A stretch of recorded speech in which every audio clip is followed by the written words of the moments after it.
If you even look in our courtroom and you look around the portraits, it's mostly older men. You know, I always notice when you stop at that first portrait, our first female Chief Justice, I'm getting goosebumps just thinking about it. It's only been recently that we've had more and more women served on the court, and that's part of the impact that she's had, because without her putting herself out there, without her serving, not just as a justice, but as the Chief Justice of our court, that really sets the stage and sets the example for all of us.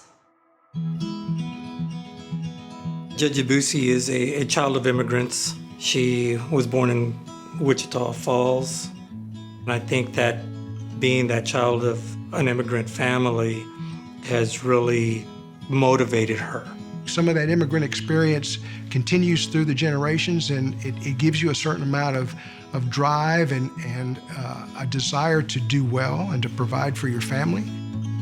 Because she was smart, because she was tactful, she was able to overcome the male-dominated profession, and that was not something that was given to her. She had to earn it.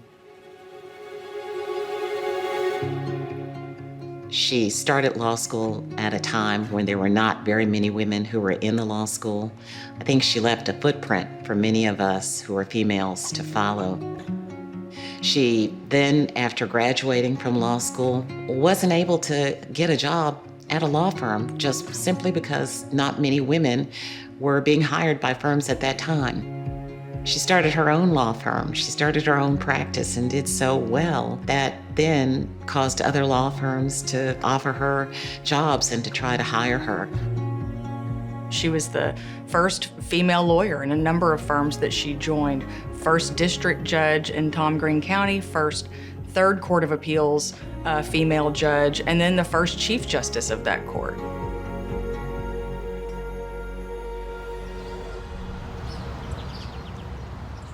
So the Third Court of Appeals, the area for the Texas Third Court of Appeals is huge. It's 24 counties. It involves a lot of rural counties, a lot of large counties, but stretches from San Angelo all the way down south to the Hill Country. And because of that, that brings its own unique set of challenges. There were many problems presented involving the Public Utility Commission, the Railroad Commission of Texas, and requires a lot of insight into the proper role of government. She always had a good view of that, a good balance between the rights of the individual and the obligatory discharge of responsibilities by the governmental agencies. Her goal has always been to make sure that she represents justice, equity, and fairness. The judicial career of Marilyn Aboussie is well documented and is a public record. What people may not know is her quiet, dignified contributions. I think what motivates Judge Aboussie is giving back to her community, leaving any place, anything that she touches better than it was before she arrived.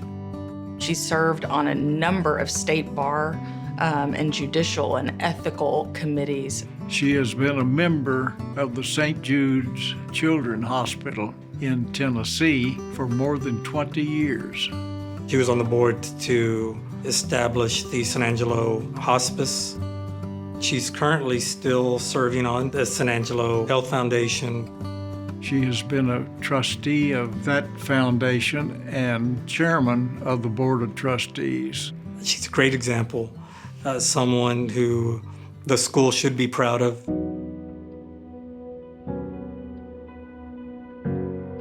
One of the things Marilyn and I share is a love for the law school. We were on the Alumni Association Executive Committee together. We're now on the Law School Foundation together. What that tells me is that Marilyn is completely devoted to this law school. She has a strong commitment to the students and wanting to make sure that they have the best experience possible at the law school.